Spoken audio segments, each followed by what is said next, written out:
Hello everybody, on se retrouve aujourd'hui dans une nouvelle vidéo où on va parler de ces astuces budget que j'ai adoptées quand j'étais à La Réunion, hein. Vous savez comment, lorsqu'on vit en dehors de l'Hexagone, il y a une vraie problématique de vie chère. Et aujourd'hui, mais vous allez comprendre, vous avez déjà compris si vous avez vu certaines vidéos short ou que vous me suivez sur Instagram. Et sinon, et vous allez le comprendre dans une nouvelle série de vidéos, j'ai une baisse de budget, j'ai une baisse de revenus. Et donc, il va falloir s'adapter. Et aujourd'hui, j'ai réutilisé ces astuces-là. Et je vais vous les partager. Peut-être que vous en connaissez déjà. Donc, c'est parti. La première chose que je peux vous dire, c'est de ne pas du tout avoir honte, de ne pas avoir de gêne d'acheter la marque distributeur. Donc, on va commencer par ce conseil qui est simple mais efficace. Optez pour des marques de distributeurs. Par exemple, lorsque vous allez chez Leader Price, la marque Leader Price. Lorsque vous allez chez Casino, la marque Casino, Auchan, etc., etc. Ici, on ne peut pas de préférence. Et aussi loin que je me souvienne, je sais que lorsque j'étais étudiante, d'avoir des sous, c'est ce que je faisais. Et après, j'en suis revenue aussi à cette pratique-là à La Réunion, parce que même la marque distributeur coûte extrêmement cher, que ce soit pour les biscuits, les céréales, l'huile, etc., etc. Donc, elles sont souvent bien moins chères que les marques de qualité similaire. Et tout ça, c'est pour dire qu'il ne faut pas vous laisser influencer par le marketing des grandes enseignes, parce que lorsque vous choisissez ces marques distributeurs, vous pouvez économiser de belles sommes à chaque fois sans compromettre vos besoins. Et voilà. Il y a des produits où vraiment il ne faut pas du tout. Il y a même des produits où c'est même plus bon. Donc voilà, premier conseil, acheter sans gêne la marque distributeur. Le deuxième conseil que je peux vous donner, c'est de tenir un tableau de suivi de budget. Et du coup, c'est vrai que je le faisais pas de manière assez assidue lorsque j'étais à La Réunion, mais là, austérité oblige, même vraiment dans les finances privées, j'ai commencé à le faire. Pour moi, c'est un outil indispensable pour ne pas vous perdre dans le fil de vos finances. Et du coup, ça permet de noter ses revenus, de noter les dépenses mensuelles, et ça permet d'avoir un point de vue d'ensemble sur les finances, identifier les postes de dépenses qu'on peut économiser. Moi, par exemple, dans mon cas, j'ai vu ce que je pouvais faire au niveau de mon assurance voiture. J'ai vu aussi, parfois, vous savez, on a des abonnements Spotify, Netflix et autres. Donc, si vous n'avez pas payé à l'année, mais au moins, vous pouvez vous poser ces questions. Et du coup, vous savez, quel type de revenus rentre. Mais pensez aussi à des dépenses qui sont fixes, mais à des dépenses qui sont variables. Et que, surtout, les dépenses variables, si on en prend pas connaissance comme il faut, ça peut ruiner tout le budget. Donc, vraiment, ça, c'est une deuxième astuce que je vous conseille pour pouvoir s'en sortir par les temps qui courent. Troisième conseil qui va de pair avec le deuxième conseil en réalité, que j'avais déjà commencé à détailler, c'est de savoir budgétiser ses dépenses. Donc moi, comme je vous ai dit, je le faisais avant. Donc vous pouvez le faire sur un tableur Excel ou n'importe quel tableur. Moi, je le faisais habituellement dans un carnet, mais je le faisais vraiment grosso modo. Et je trouve que du coup, déjà, il faut le faire de manière détaillée. Donc là, c'est le deuxième conseil. Mais avant de dépenser, prenez l'habitude de budgétiser. Il faut définir des montants précis pour chaque catégorie de dépenses. Donc la bouffe, l'alimentation, les loisirs, les diverses factures, etc., etc. Et ça va vous aider à éviter des achats impulsifs. Et c'est une grosse dépensière qui adore faire des achats impulsifs, qui vous plaît. Et du coup, ça va vous aider à mieux gérer vos finances. Franchement, là, ça doit faire un petit mois, quelques semaines que j'ai essayé et je valide. Je valide. C'est comme un exercice où on sort de sa zone de confort. Mais franchement, une fois que vous rentrez dedans, c'est assez cool quand même de savoir qu'on est maître de ses dépenses et c'est plus en fait les futilités qui nous maîtrisent. Et pourtant, je pensais déjà être minimaliste et ne pas m'attacher aux choses de par mes diverses multiples déménagements et autres. Mais ça, c'est un autre niveau et ça apporte beaucoup de satisfaction.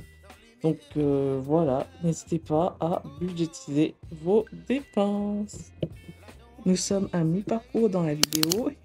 Bien sûr, ceux qui sont sur ma chaîne depuis un moment, vous avez déjà l'habitude. Parce que j'estime que si vous êtes arrivé jusqu'ici, c'est que vous êtes intéressé. Donc, c'est ma minute pub. N'hésitez pas à vous abonner à la chaîne et à mettre un like parce que du coup, moi, ça me motive beaucoup. J'essaie en ce moment de reprendre vraiment les vidéos de manière assidue. Je sais, ça fait des mois que je dis ça, mais là, c'est vrai. J'essaie vraiment de m'appliquer, donc vous me boostez comme ça pour le référencement. Et aussi, j'essaie de reprendre en main ma page Instagram. Donc, si vous voulez plus de spontanéité, en savoir plus sur ma vie, n'hésitez pas à aller dessus. Donc, il y a les références en fin de vidéo. Et dans la barre d'infos, c'est à l'ombre des fils à eau. Allez, on reprend la vidéo. Quatrième conseil, allez dans les rayons anti-gaspi. Les rayons anti-gaspi, on a aujourd'hui, en fait, de par la vie qui est chère, l'inflation, dans presque tous les supermarchés. Déjà, lorsque j'habitais dans l'Est, voilà, je vais tout me cacher, j'y suis plus de toute façon. Quand j'habitais à Saint-Benoît, j'allais beaucoup au rayon anti-gaspi du Leader Price de Saint-Benoît le matin, lorsque c'est garni. Lorsque je suis revenue ici, bon, en Hexagone, vous savez, il y a les Lidl et autres. Mais il y a aussi des super U où il y a les rayons anti-gaspi. Donc vous faites vraiment un geste économique et écologique parce qu'on évite de jeter les produits et vous pouvez trouver des bonnes choses avec des dates courtes. Donc il faut définir des moments précis. Et du coup, après, c'est vraiment une véritable mine d'or pour économiser. Le choix n'est pas large, mais franchement, on trouve un peu de tout qu'on peut consommer dans les 2-3 jours. Et ils proposent des prix réduits. euh, voilà, parce qu'on est en proche de la date de limite de consommation. Mais respectez vraiment aussi les dates limites de consommation parce que des fois, moi, je laisse ça traîner dans le frigo et après, je tombe malade. Donc, faites attention, essayez de bien surveiller les dates limites en fonction des produits et du coup consommer dans cette limite-là. Quand vous faites comme ça, après, vous pouvez vraiment trouver de bonnes affaires et vous contribuer à réduire le gaspillage alimentaire. Donc ça, c'est la quatrième astuce. Et cinquième astuce, vous me connaissez bien, n'hésitez pas à acheter de seconde main. Vous avez déjà vu donc mes vidéos où j'allais à Emmaüs à La Réunion, dans les friperies. Je poste souvent, même ici, je vais toujours dans des friperies. Hein. J'allais beaucoup, j'étais une adepte de fast fashion, de marques comme H&M, Primark et autres. Et depuis que je suis devenue maman et que j'ai moins de budget, je pense que je n'y mets quasiment plus les pieds. Et tout ce que j'achète, c'est dans les friperies en termes de vêtements. Et aussi pour me meubler, essentiellement, j'achète de seconde main. Donc pour faire des économies tout en étant éco-responsable, pensez à acheter des produits de seconde main, que ce soit dans les friperies, sur les marchés, via des groupes Facebook, dans les recycleries. Vous pouvez vraiment trouver des vêtements à moins de 5 euros, moins de 5 euros, des meubles et bien d'autres objets à des prix avantageux. Et en plus de vous économiser de l'argent, vous vous donnez vraiment une seconde vie aux objets. Vraiment, aujourd'hui, en 2025, pour moi, c'est un incontournable. Enfin, en plus, il y a tellement de belles choses.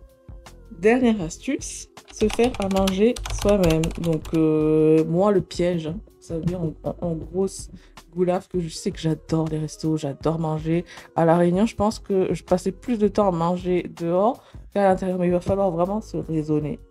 Parce qu'on n'a plus d'argent, en fait.